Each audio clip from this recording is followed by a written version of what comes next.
So hello everyone, it's the Cricket Connoisseur here and welcome to the Bob Willis Trophy Review Show. Now on today's show I'm joined once more by host of the 22 Yards podcast, Joe Nuttall. And on today's show we're going to be reviewing all of the 9 Bob Willis Trophy matches which took place at grounds across England over the last 4 days. So without further ado, Joe, thank you very much for coming onto the show today, mate. What did you make of this week's action? There's a few shock results in there. A few, yeah, that's an understatement. Yeah. Obviously, we're going to come on to that a lot more later on in the show. But yeah, I think it's really just good to have cricket back, wasn't it? Obviously, I was a bit worried that some of the games would be washed out. Maybe some of them would have been bore draws, but I didn't really, see that at all. So yeah, I think it was in all a pretty decent week, and I think so far the Bob Willis Trophy has been a success, which obviously there's not much to sort of go by for now. But I think week one has been a good week. Definitely. And as you've alluded to, some really, really surprise performances. And let's start with one. We'll start with the North Group, work our way down. And yeah, you know what's coming, don't you, Joe? Leicestershire beat Lancashire by 7 wickets. So for those who are interested in the score, Lancashire 322 all out in their first innings and 236 all out in their second. Leicestershire 409 for 8 declared in their first innings and 150 for 3 in their second. As I said, they went by 7 wickets. Joe, what did you make of that performance from the Red Rose? I think our lack of bowling experience really showed, not to take anything away from our 3 debutants. George Balderson is England under-19 captain. Tom Hartley has played a lot of second 11 cricket, and Ed Moulton as well, the same. But I think, and they're all fantastic bowlers. But I think our lack of bowling experience really showed. We really only had Tom Bailey there, who's obviously been around for a number of years now. Yeah. And is a brilliant bowler, and I love watching him bowl. And then the only sort of really experienced bowler in there was Danny Lamb, who in reality isn't actually that experienced, compared to or some other bowlers. Obviously, Graham Onions didn't play, which was a surprise for me personally. I don't know if there was an injury there. I've not heard too much about it, but that was a surprise. Luke Wood didn't play. Again, there might have been an injury, but that was, I'd say, probably a bit of a disappointment to see neither of those two play. But I knew obviously Hartley was going to play, and that was like something that we knew because he was really the only spinner in the squad. But yeah, I would say just really disappointed to lose the game. And batting wise, I think we just didn't get enough runs. I know it seems a bit obvious to say, but like last year we scored consistent runs throughout. The side, even sort of down the lower order, and I think really only Dane Willis, the captain, and Stephen Croft scored runs, and Alex Davies got 50 as well. But I think Willis and Croft really sort of saved our skins from an even worse defeat in this game. So yeah, I'm disappointed. Yeah, and understandably so. Definitely not the result that many people expected. I like how you mentioned Luke Wood again. I mean, I know you want to see him in a Lancashire shirt very soon. But yes, other than Willis and Croft in that first innings, Willis got a 90, didn't he? That was a fantastic innings from the Lancashire skipper. But yes, let's move away from Lancashire because obviously it is underwhelming. It's not the expected result. But let's give a lot of credit to Leicestershire. They were absolutely phenomenal. Sure. They really were. Colin Ackerman in that second innings steadied the ship fantastically with his 73 not out. And yeah, they deserve to win. It is as simple as that. They played a magnificent first innings with Ben Slater. He was absolutely magnificent, got a really, really big score, got a 100-plus score in that first innings, really set the tone. And yeah, they outbowled you. And talking of the bowlers, let's just talk about one of the incidents, Kay, regarding Dieter Klein. Now, what did you make of this incident? Well, I'm not, to be honest, really sure why he did it. Yeah, it was confusing, I agree. Yeah, like Danny Lamb wasn't standing, like he didn't start to run. He was just literally stood in his crease, turned around. I think he was taking a few steps of square leg to sort of reset himself. And yeah, Klein just launched the ball at him, basically. I don't even think he was necessarily aiming at the stumps. He just launched the ball at Lamb. And I think it was actually quite disappointing to see from a cricket fan perspective because it's not really something that you want in the game. Obviously, it's good to have that competitive edge and stuff, but that was just unneeded. Out of nowhere, just really unneeded, yeah. And I think a 5-run penalty was the minimum, really, that could have happened. And I'm surprised that, if Klein isn't really punished further, maybe retrospectively after that. So yeah, we'll see what comes of that. But I don't really know why he did it at all. Yeah, definitely, I agree. And I know this is a very cliche phrase, but it's just not cricket. It wasn't. It wasn't within the spirit of the game at all. There's just no No, need not at for all. it. Obviously, got penalised. We'll see if it goes any further. Obviously, knowing the history of the ECB, it probably won't. But Yeah. yeah, definitely something that we need to smooth out heading into the next round of fixtures. So moving on from that game at New Road, we move on to Nottinghamshire versus Derbyshire, which is always very interesting, the local derby.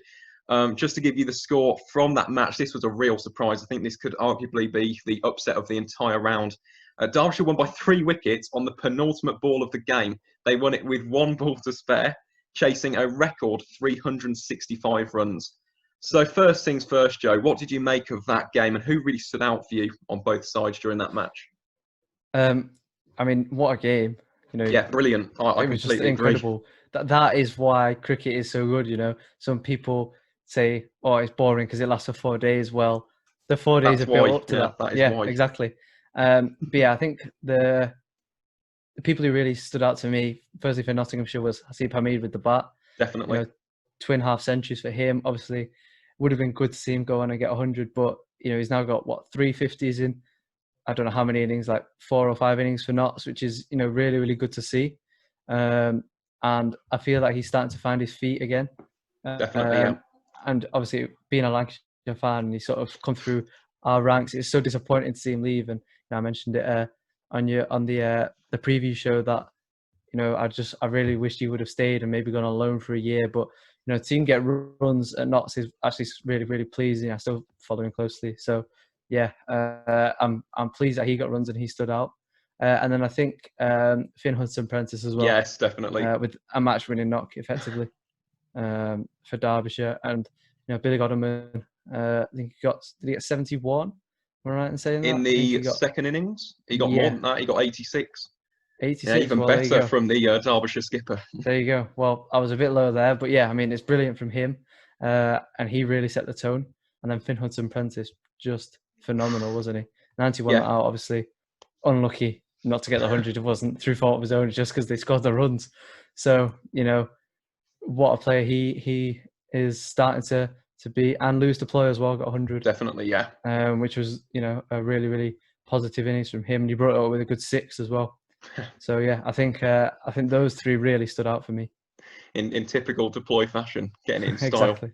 But yes, let's start with Hasib Hamid, because let's face it, he's had a couple of horrible seasons, hasn't he? What was he averaging? Less than 9 in Yeah, I last think season? 2 years ago he averaged 9. Last season he didn't average much more. He got Yeah, 100 in the first game, so that would have brought it up.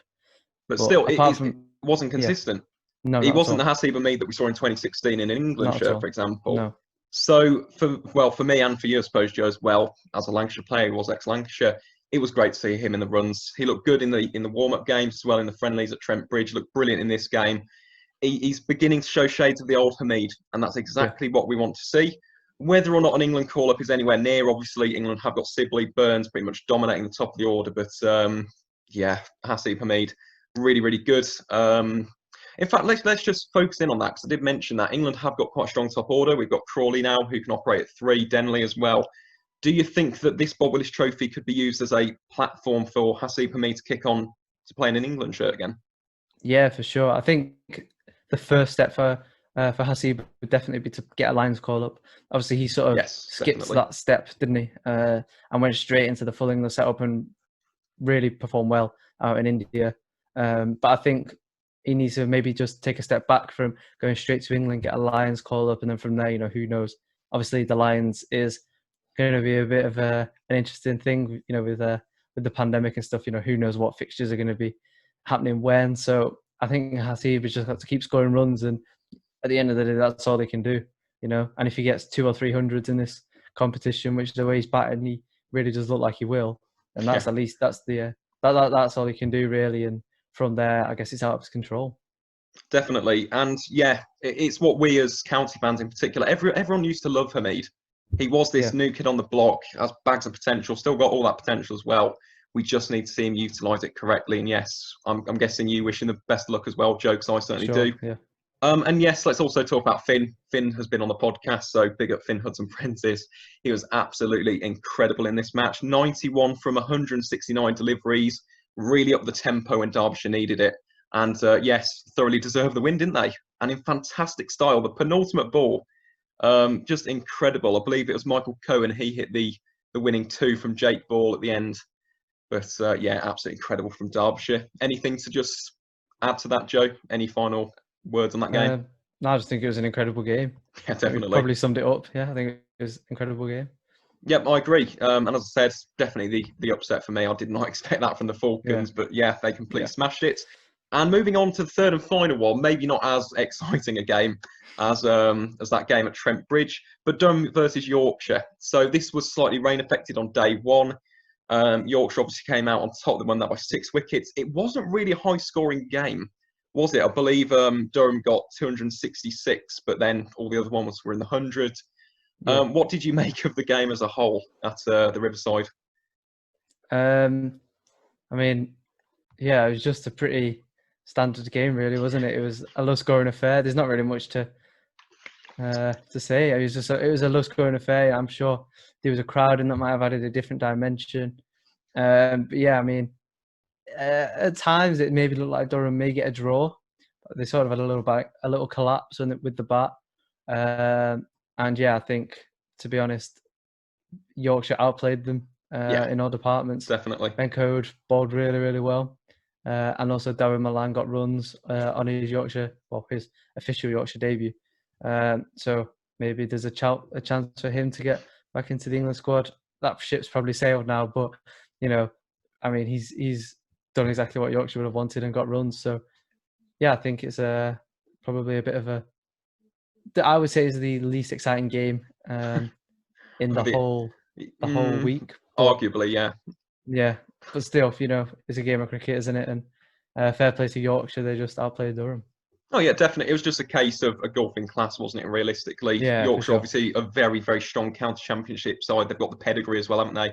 Behind them. And as you mentioned, yeah, Dawud Malan, fantastic. Tom Kodakadler in the first innings as well. I think he got 40 or 41 in that particular innings. And yes, we were talking about Ben Code the other day, weren't we? Someone who seems to have flown completely under the county radar and England's selection process, really. What was it? 145 wickets before this match? Yeah. And then he ended up getting 4 wickets in the first innings, looked an absolute threat throughout the game. What do you make of Ben Code as a bowler? I think he's a really, really good bowler. You know, he bowls good line and length. I think in all 3 formats, you know, he can be really well utilised. For Yorkshire, I'm not necessarily saying he could be an England white ball bowler, but certainly for Yorkshire, he'll be good in white ball cricket. And, you know, in red ball cricket, I think there's definitely potential there for an England call-up against someone who probably should get a Lions call-up. I don't know if he's ever even been in the Lions squad, not that I can remember, which just is crazy to me. I actually saw a few videos of him bowling during lockdown with a tape ball on his brother. And again, I know it's a lot different, but just the amount of control he was able to get with that. And just from however many yards away, 10 yards away, you know, I guess that, like, yeah, I mean, it's probably pretty irrelevant in the context of a season, but even just little things like that. And I think he poses a really a big threat to, you know, sort of opposition batsmen, and definitely someone who, for me, should be in line for some kind of England recognition. Yeah, definitely. I agree with that. Should be in the Lions tour at the very least. I mean, as we said, the guy is so consistent, has flown really under the radar, and yet again performed in this game, was absolutely pivotal in that first innings for Yorkshire. So yes, hopefully we'll be seeing a bit more of Ben Code. Hopefully he gets a bit more recognition as well. That's what I would like to see from him.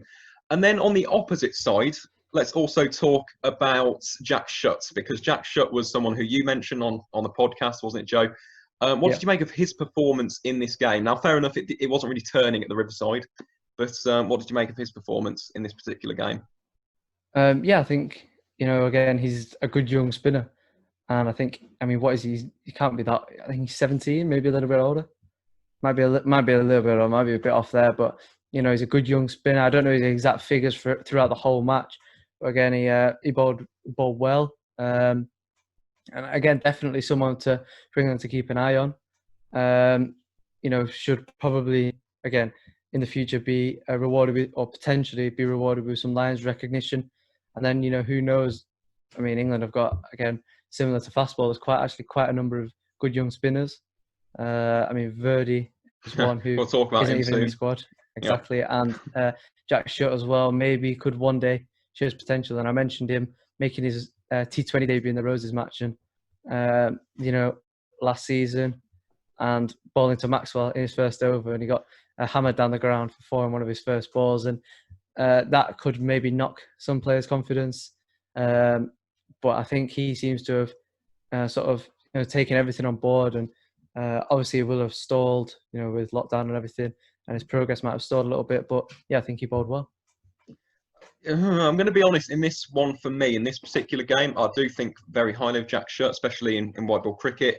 For me, he had the same problem that Dom Bess has had in the test matches, very short pitch bowling, which wasn't amazing. I think, in fact, I've got his economy rate here for the match. I believe it was 5. Let me get it up. 5.12, none for 41 in that second innings.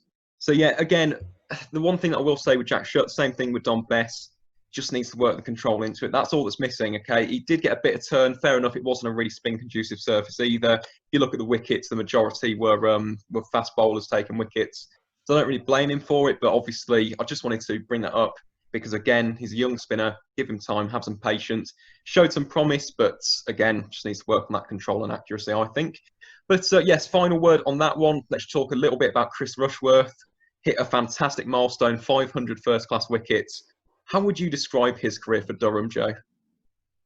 Reliable, yeah. I'd say. He's Mr. just Consistent. Always there, isn't he? Yeah, for sure. And I would put him in a bracket of should have played for England. James Hildreth. Another one, would also go in that bracket for me. And I don't know how he's, never really. I don't think he's been in England squad, which is just crazy. To get 500 first-class wickets is an incredible achievement. We're celebrating Stuart Broad and recently hitting 500 Test wickets, which obviously is a step up, but still 500 first-class wickets is no mean feat, And I definitely think he should have had some kind of England recognition, and that is actually pretty crazy to me that he's not. Yeah, definitely. Yeah. And yes, as I said, Mr. Consistent. And of course, congratulations, Chris, because it's a great achievement, isn't it? Realistically, he's been so reliable for Durham for a number of years now. And yeah, of course, we kept on mentioning him on the preview show, didn't we? With regards to he's always at the top or in the top 3 in Division 2 cricket. Yeah, thoroughly deserves that milestone, and well done, Chris. So moving on from the North group, let's move on to my county's group, the Central group. So we'll start with this game at Edgbaston, Joe. I'll get your thoughts on it first, and then obviously I'll say my piece.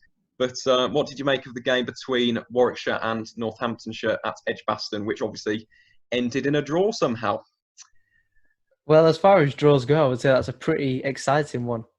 It was, yeah. It was a good match. Yeah, but... yeah.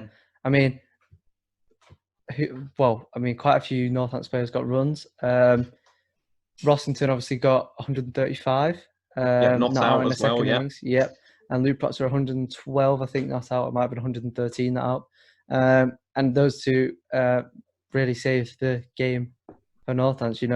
I think if those two had given their wickets away early, Warwickshire wouldn't have really had much trouble winning the game, especially, considering Bresnan got 100. What number did he bat? He must have batted quite... in Bresnan in our innings? Yeah. Just trying to work it out. Hang on. I think he was either batting 8 or 9. Exactly. There you go. And he got 100. So, Warwickshire clearly bat low down 8, and he gets 100. He's obviously a very capable batter, and he's proved that again. And I don't think Warwickshire would have had too much trouble knocking the runs off if they had, of course, bowled Northants out. But fair play to Northants. They batted well, and Rossington really stood up, and as did Proctor. So yeah, I think Northants deserved a draw from that game, and they'll go into the next game with a lot of confidence. Yeah, definitely. I'll start with Northants because they usually do rather well against us in any format, really. But yeah, Ben Curran as well, 58. He really came of age in that. 58 from 88, looked very, very good at the crease before he got LBW by Will Rhodes, of all people. But you already mentioned Rossington, Proctor. They also had Charlie Thurston. He looked very good, was very unlucky not to have got his century. I think he got 96 before Bresnan bowled it. Well, did he bowl him or LB? No, he LBW'd him. He trapped him LBW. But yes, Northants, obviously it's a great performance from them, considering they're bowled up for 142 in the first innings. They capitulated and then they came back really strong. I mean, Warwickshire didn't take a single wicket on the fourth and final day. So fair play to Northants, thoroughly deserve the draw. And of course, they'll be buoyed by confidence. It's a good place to get a draw at. But yeah, let's talk about Warwickshire for a second. I'm going to be honest, it was very much a game of two halves, really. The first 2 days, we were really, really good. Absolutely dominant. Tim Bresnan, as you mentioned, what a debut. That's just a dream debut for Tim Bresnan. I said it beforehand, I love the signing of Tim Bresnan. He's an absolute legend of the county circuit. And yeah, 105 on debut, batting at 8, alongside Alex Thompson, our spinner. Ollie Stone also got runs. Rob Yates, who I mentioned on the previous show as well, 88, looked really mature, really classy. Because in our first innings, there was a point where I believe we were, I'm just trying to think, we were 5 for 141. And Rob Yates just dug in, stuck in, played magnificently alongside Tim Bresnan. They really complemented each other well. And yeah, got the runs for Warwickshire. Unfortunately, though, we couldn't finish it off after dominating the first 2 days. And that's the issue with first-class cricket. You can't be on the throttle for the first 2 days and then weaken up. You can't loosen your grip on the game. And unfortunately, we did. Realistically, we could have done with a more experienced bowler, I think. And case in point would have been Jitan Patel. I think we really, really missed him because when you look at our county championship victories last year, he'd always provide breakthrough. And today we just struggle to do that. So it's frustrating. I think we probably would have been looking for a win in this match, to be honest. Obviously, we've got Somerset as well. We'll talk about how strong they are, how well they played against Glamorgan. But overall, okay, it's satisfying, but could have been a lot better for Warwickshire, I think. This game could have gone like the Yorkshire and Durham game. And the Yorkshire and Durham game could have gone like this game. That's what I was saying. Like Durham at one point maybe could have held out for a draw if they got enough runs. But yeah, this game probably should have gone, to be honest. The way, like you say, the way Warwickshire dominated days 1 and 2, like the game up in Durham, and like I say, fair play to Northants. Well, yeah, yes, again, coming to Edgbaston and robbing us of points, but fair play to them. As I said, can't really complain about that. They were spectacular on the last 2 days, so fair play. Big up any Northants fans out there as well. Thoroughly deserve to get the draw, in my opinion. But also, I think we can use this as a springboard. It's great to see Rob Yates in the runs. Obviously, Tim Bresnan, what a player. What a debut. Can't wait to see what else he does the rest of the season. But yes, I think we pretty much comprehensively cover that match, to be honest. But yeah, very, very entertaining draw at Edgbaston. So moving on from that game, we move on to, again, a rather surprising result in Bristol. Worcestershire beat Gloucestershire by 8 wickets.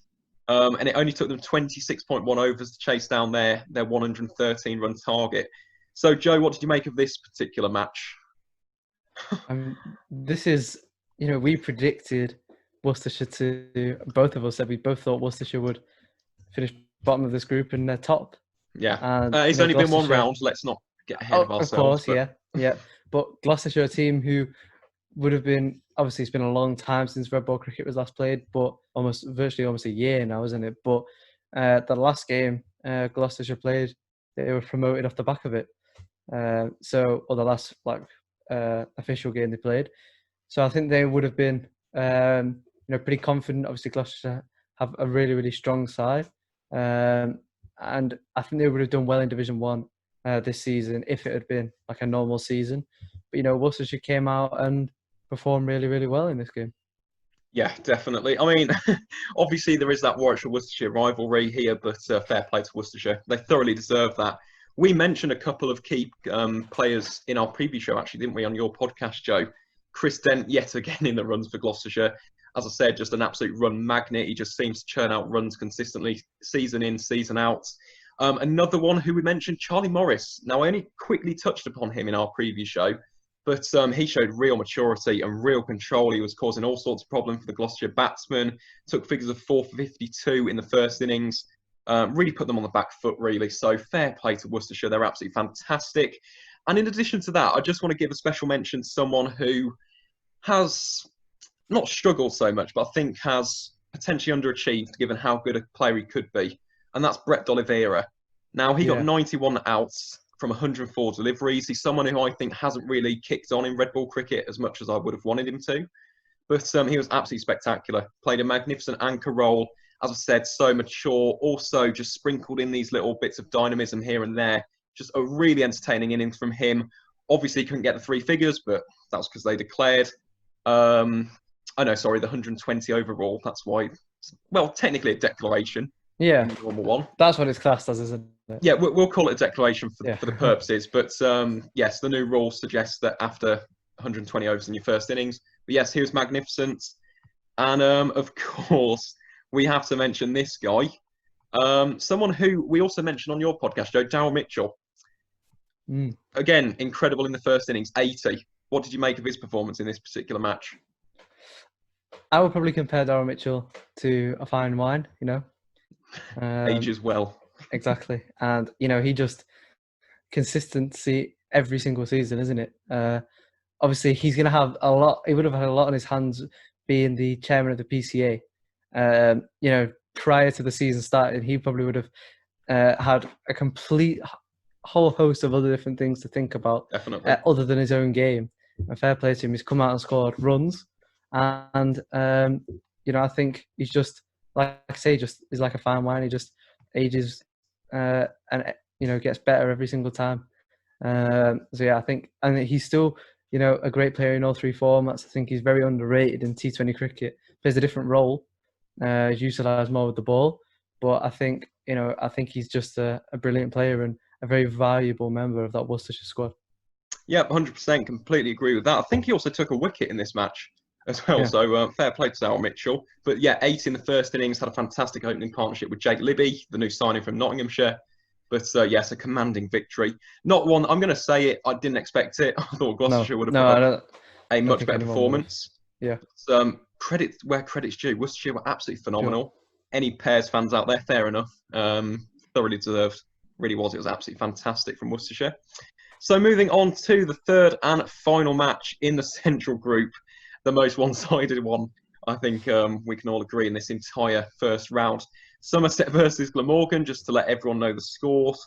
Somerset 296 all out in their first innings and 290 for 8 declared in their second. Glamorgan 131 all out and 166 all out in their second innings. Joe, what did you make of this match? I mean, it was very one-sided, but was there anyone who really stood out to you in this particular match? Well, I think the main person who really stood out to me is Tom Abel. Yes, the captain. Yeah, batting at number 3, which I think is a little bit higher than maybe he has been batting in previous years, and he's come out and scored a brilliant 100. He probably would have liked to have got a bit deeper into the hundreds, but he's come out and has performed really, really well, and has basically played a captain's knock. Again, a bit of a cliche term, but he's gone and done it. So I think Tom Abel has done really, really well, and he's very, very valuable, or can be very, very valuable with the ball as well. So I definitely think he's one for the future for England to look at in all 3 formats again. He's got a wonderful 100 last year in the T20 as well. Yes. Of like 50 balls. He absolutely whacked it. So definitely one for England to keep an eye on there. And I'll probably say Overton as well. Craig Which Overton, one? Bowled. Craig Overton. Bowled really, really well.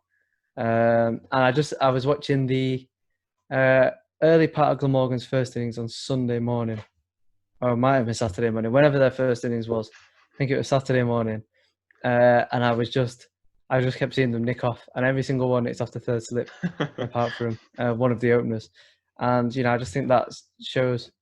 You could argue it shows a lack of temperament for Glamorgan, but also Josh Davey and Overton bowled a really, really good line. Josh Davey was very, very good. Yeah. Yeah, someone who's probably gone under the radar in domestic cricket, I would say, and he's been very, very valuable for Somerset for years. I remember him taking 5 for at Headingley a couple of years back. And that was quite an important spell of bowling in the context of Somerset season. So I think they basically outplayed Glamorgan. Yeah, it is as simple as that. They did outplay them. By quite a lot, to be honest. But yes, just an interesting subplot of this, wasn't it, with the Overtons? Because obviously Craig got 5 for in the first innings, Jamie got 1 in the second. Now, did you know about the news about Jamie Overton? He's moved to Surrey next year. Yes. Yeah. So, first of all, I want to get your thoughts on that particular transfer. What do you make of that move for Jamie Overton? Well, it's going to make it a lot easier to know who's who now, isn't it? Unless When he Craig plays for follows him. Surrey. Unless Craig could Craig follow follows him. him. Exactly. Mm. I just think Surrey have a lot of strength and depth in their bowling now. And Which that is they already had that though.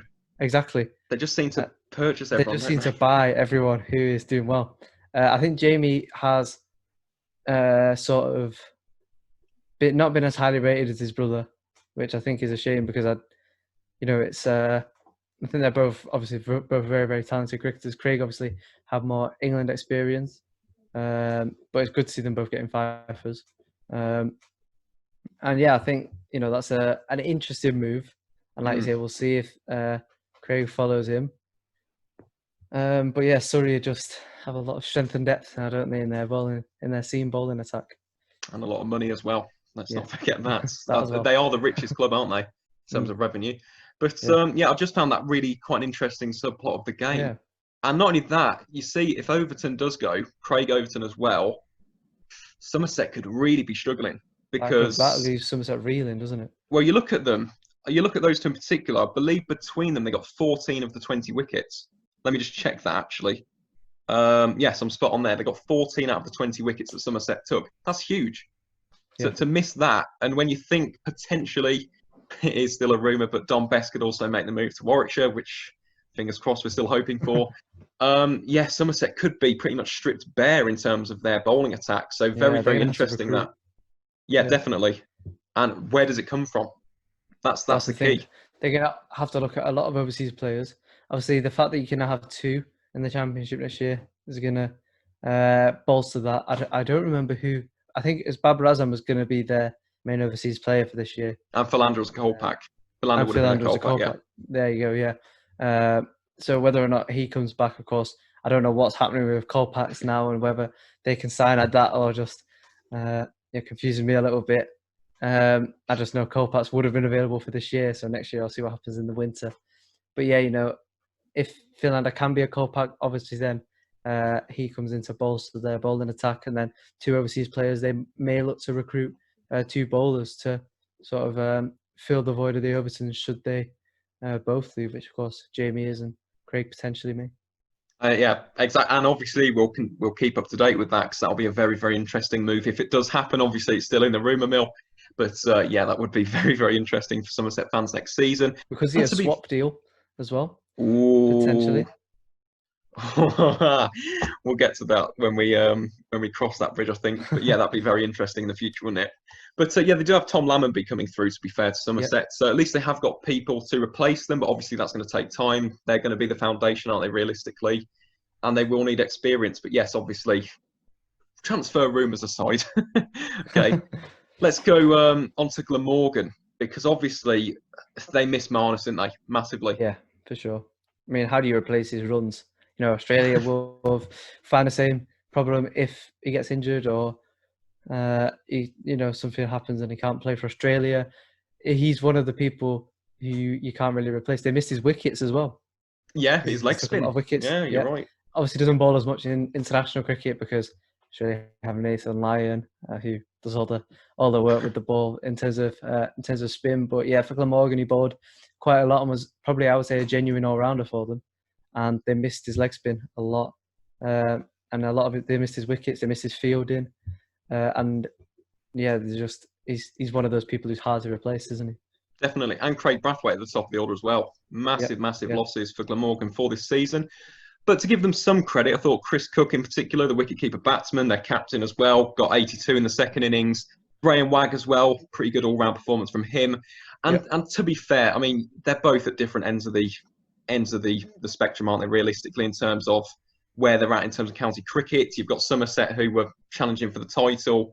Glamorgan were challenging for promotion, but obviously it took a late burst from them really last season to even get close. But yes, definitely some work needs to be done by the Welsh team heading into the next round of fixtures. So moving on to the third and final group. Now, where on earth do we start here? I think we'll start Sussex. I think we'll start with El Clásicos. because it was the game that finished first. They won it within 3 days. Sussex beat Hampshire by 94 runs at Hove. Joe, far away. What did you make of this match? Well, I predicted this. You did, I'd fair just like play. to say. You did, yep. Obviously, it was a bit of a bold prediction. One that I was a bit unsure. Paid off. It did pay off. It did pay off. So yeah, I think Sussex really, really performed well. Phil Salt with the bat at the top of the order is doing it in red ball cricket again. I said he may do well. You did 148 runs in his two. Yep. In his 2 innings, incredible from and Phil Salt. Two different paces as well. You know, he showed his ability to just stick in there for a little bit. Of course, naturally, or not naturally, but he's better known as a destructive T20 opening batter. But he's shown he can, you know, be a well-paced red ball batter as well at the top of the order. So, yeah, I mean, that's great to see him getting runs again. Another opener to add to the mix for England potentially. Oh, God, yeah. In the future, only 24, 25. He's again not very old at all. So that's great to see him getting runs, and then Ollie Robinson as well. Well, George Garson got runs actually. He got 50. Yeah, fair play to George Garton as well. It was very, very good. Played really well. And then Ollie Robinson, 8 in the match. I knew you wanted to talk about him. I love Ollie Robinson personally. I think he's a brilliant player. I really do. He's just a proper English seamer, isn't he? He really is. Definitely he's got tall, good pace. Good pace, good bounce. Yeah, I agree, definitely. He's a proper English seamer, and the wickets he gets as well are good wickets. You know, obviously people get wickets, but they're not always the best in terms of, you know, you might get like a lucky edge, or one might just randomly pop up off the surface and flick the batsman's glove or something. But he gets good wickets. You know, he's a really, really good bowler to watch, and Sussex perform really, really well to beat their biggest rivals. Yeah, well, Classic Coast, great name. It really is. Said Fair it, play to the Hampshire and Sussex admin. Brilliant. Coming up with that on social media. Fair play. Yeah, it's definitely the best name, 100%. I also wanted to talk from a Hampshire perspective about Keith Barker. Now, obviously, Keith had many successful years with my team, Warwickshire. And again, he was fantastic. Had a nice celeb appeal as well in the... I saw that, yeah. Did you? Exactly. Yeah, it was a good wicket. It was potentially a little bit high, but was given out in the end. No DRS. Of course. Yeah, it's county cricket. But yeah, he really impressed me again. Again, just a really consistent wicket taker, was very economic, took 3 wickets. Another one who impressed me, and a bit like Hamid, he's just fallen out completely of England contention, is Mason Crane. Yeah. Now, Mason Crane in the first innings, 3 for 23. Just a fantastic performance from someone who many deem as predominantly a white ball player. A T20 player. But yeah, incredible performance from him. And I believe in the second innings as well, 3 for 46. A really, really good performance, six wickets overall. What do you think of Mason Crane's chances then? Do you think it's going to be similar to Hamid? He's going to have to work through the Lions? Or do you think potentially we have got a tour of India coming up? We've also got tours of Sri Lanka again in the future. Do you think that he'll go straight in, or again needs to take that pathway through the Lions? You know, I think the tour of India this season is really going to decide it. I think we can definitely see Don Bess is going to go. I think that's basically decided. He's probably England's #1 spinner at the moment. And then is literally the other, how many do you reckon they'll take? Maybe they'll take 4? Spinners. You've got Leach, Ali, and the fourth one, which could be Verdi, could be Crane, could be Parkinson. So, exactly. So then that spot is open. You know, you could maybe argue Moeen Ali goes as an all-rounder, so you take another separate one. Liam Dawson's one who could go. Yeah. If you wanted a bit of another left armer in there. So yeah, I think Mason Crane really has to have a good year, but what a start he's made, 6 in the match, a good economy rate. And yeah, I think there's no reason why he can't. Obviously, that test match that he played down under was probably would have knocked his confidence, I would assume. I think it probably would for a lot of people, but England had obviously an awful series. The less we speak about that, the better. Exactly, yeah, and it wasn't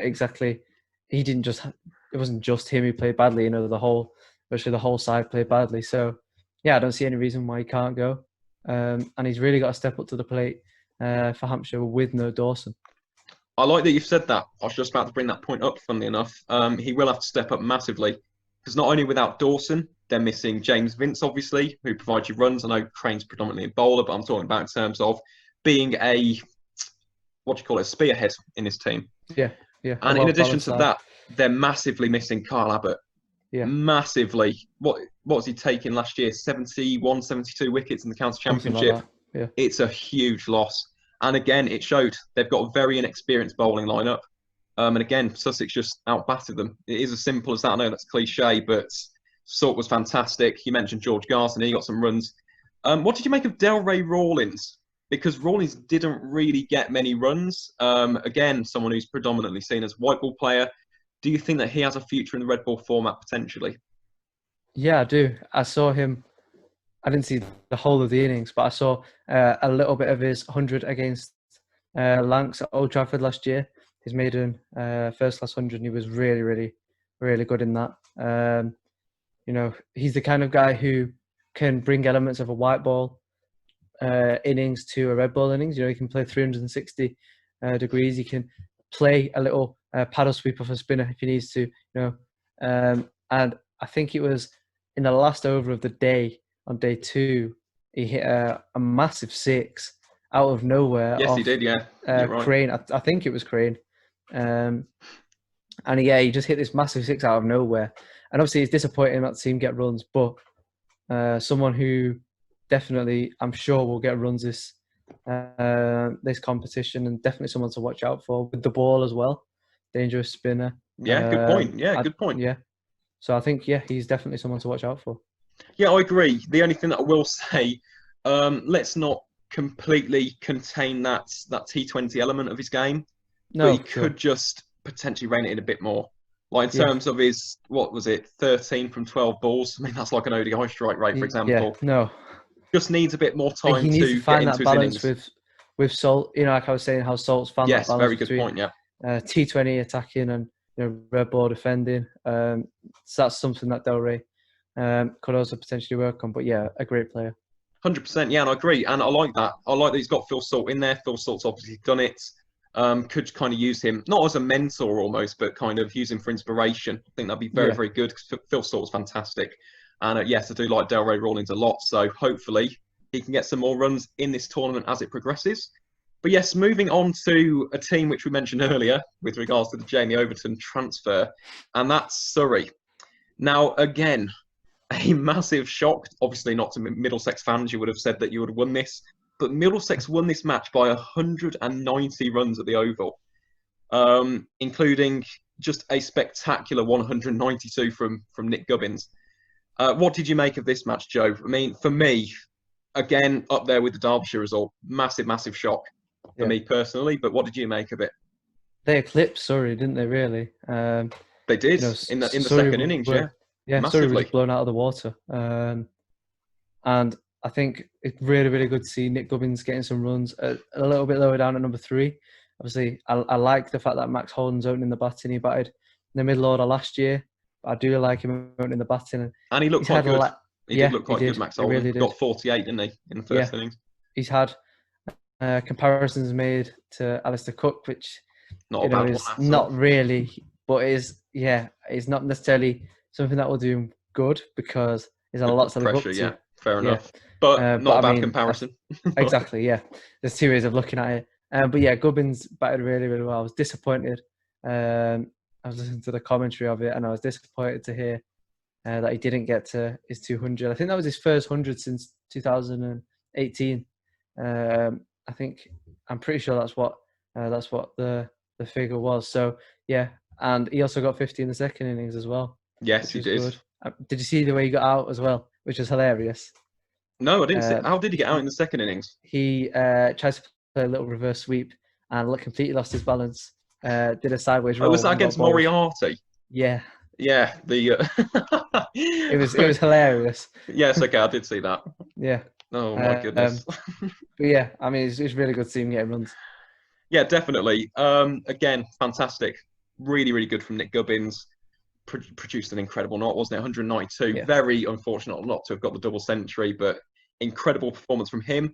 And also, let's talk about Surrey spin options. We've just mentioned one there. Dan Moriarty got 5 in the second innings. I said on the podcast he'd be one to watch out for. So, yeah, that wasn't too bad of an analysis.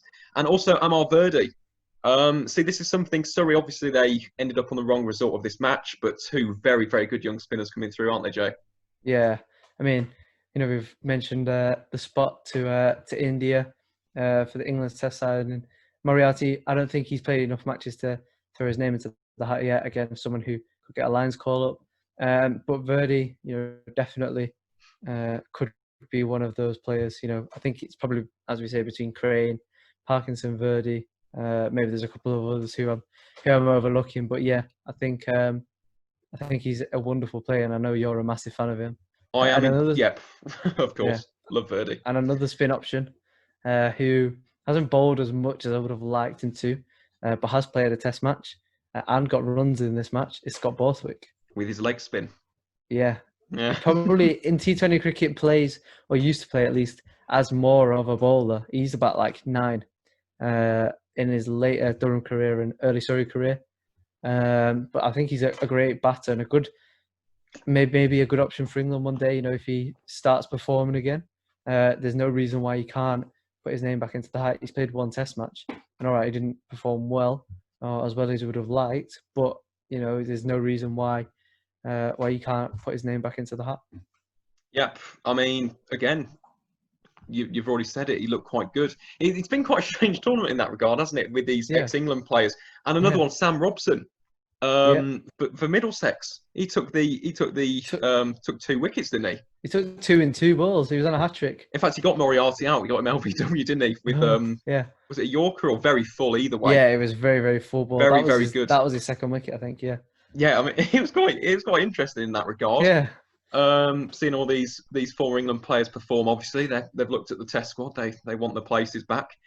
But yes, let's also talk about Middlesex's seam attack. Now, you mentioned Miguel Cummins on the previous show. Very, very good performance in the second innings. 3 for 30, really combined well with Tim Murtagh. Tim Murtagh also got 5 from the first innings.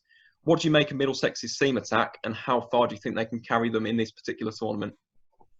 I think the biggest thing with Middlesex's seam attack will be, or the biggest downside to it, is the age of some of their players. Yes. Not to take away from the performance. I think I agree. I love Tim Murtagh. I think he's again a very a bowler who's made for English conditions. And proved it Miguel Cummins, on multiple times. Yeah, I mean, that Test match last year for Ireland. Yeah, I was there for that. It's a good example. Incredible. 6 for 19. Oh, was that Wokes? Wokes also got 6 for, didn't he, in that one? Yeah. Incredible. One of them. It was one of them. Yeah, anyway. And Miguel Cummins, again, is a brilliant player. He's not as old as Tim Murtagh, but, I just think injuries and age will be the biggest downfall. Sort of downfall, for them. Obviously, Toby Rowland-Jones had a lot of injuries in the past. Tim Murtagh's, pushing 40 now. Miguel Cummins is sort of early 30s. Tom Helm is probably, Stephen Finn, probably early 30s, I would assume now. I'm pretty sure he must be pushing that way now. So I think Tom Helm is really their only young, established seamer. So I think that will be their biggest downfall, as you say. But again, a great bowling attack, and is very underrated one, and arguably one of the best in the country if they all sort of come together and bowl well. Definitely, and also to mention another spinner, Nathan Souter. He's really impressed me for the last couple of seasons. I watched him last year against Gloucestershire in Cheltenham. Yeah, he's a very, very good young spinner like Nathan Souter. Very controlled. 1 for 4 with an economy rate of 0.4. Just incredible stats. I think he took the winning wicket as well, funnily enough. But yeah, excellent from him. Also, just wanted to touch quickly upon Ryan Patel for Surrey, because this year they would have had Amla. Arguably, they probably would have gone Mark Stoneman and Amla opening. But what do you make of Ryan Patel? Do you think that he can really stamp his claim and authority on this opening place? Or do you think that once Amla does come eventually, he'll be pushed down the order again? I think he obviously offers with another bowling option, so he's definitely a valuable asset for that Surrey side. I think if he can score runs this season, which he unfortunately didn't manage in this match, then there's no reason 44. Why he can't. He got 44. True, but 4 in the second. That's fair enough. Yeah. I agree. In terms of sort of establishing himself, and maybe like Nick Gubbins did with his 192. Exactly. Yes. Exactly. Sort of a big run, sort of run fest. maybe we could see a situation where Amla bats at 3. You say he may open, may also bat 3. But yeah, I mean, it's obviously going to be hard to displace a legend like Hashim Amla. Yep. I mean, he's a phenomenal player. But maybe they'll go with Amla and Patel, and Stoneman misses out. Obviously, had England experience. But that would be bold. Another ex-England player. Exactly. If Patel outscores Stoneman, then why does he deserve to be dropped down the order any less than Stoneman? So Good point. The only other thing I would say maybe is it might be hard for Patel to manage his workload with opening the batting and bowling. Maybe he might find it easier to bat in the middle order if he wants to really push on and work on his bowling. Yeah, I agree. Just from my perspective, I'd prefer to see him focus on the batting, just because Surrey already have Moriarty. They have Borthwick as an option, just a part-time spinner, and obviously they've got Amar Verdi, who is going to go on to produce great things in the future for England. I have no doubt about that, as long as he stays fit. But yes, brilliant match. Very, very good win for Middlesex. Dominant. And yeah, thoroughly deserved. And yeah, great win for them. So moving on to our final, the 9th and final game of the first round, Kent versus Essex. Now, this was another great game, wasn't it? Essex winning by 2 wickets eventually, I believe they were chasing 201 runs. They got 202 for 8. Oh, no, sorry, their target was 202. But what did you make of this game? Because this was very, very interesting. Kent, like Warwickshire, dominated the first 2 days and then capitulated.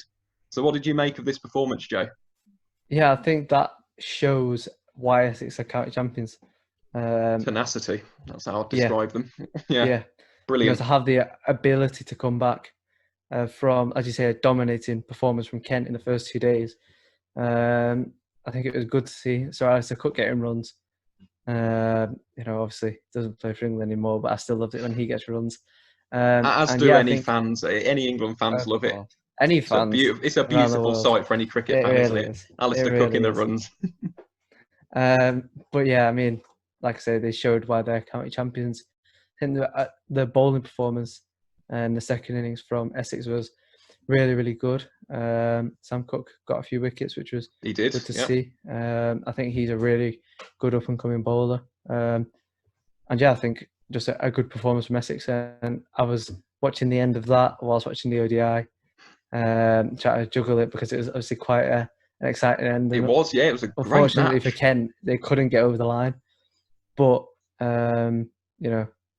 Essex ultimately, if you're basing it off the last 2 days, deserved the win. But I think a draw also would have been a fair result. Yeah, same. I think a draw, maybe. But again, that was produced by the Essex bowling attack, the same bowling attack that's arguably took them to victory last year in the County Championship. Jamie Porter, brilliant, took 6 wickets in this game. Simon Harmer, Mr. Consistent again, took 4 for 35 in the second innings. Sam Cook, as you've already mentioned. And Matt Quinn, who actually follows the Cricket Connoisseur Instagram page. So fair play to Matt Quinn as well. Played very well. But yes, just a really, really good match. It really was a good match. As we said, the pendulum swung from day 2 to day 4 really quickly. Like Essex, in 1 innings, produced a magnificent bowling display.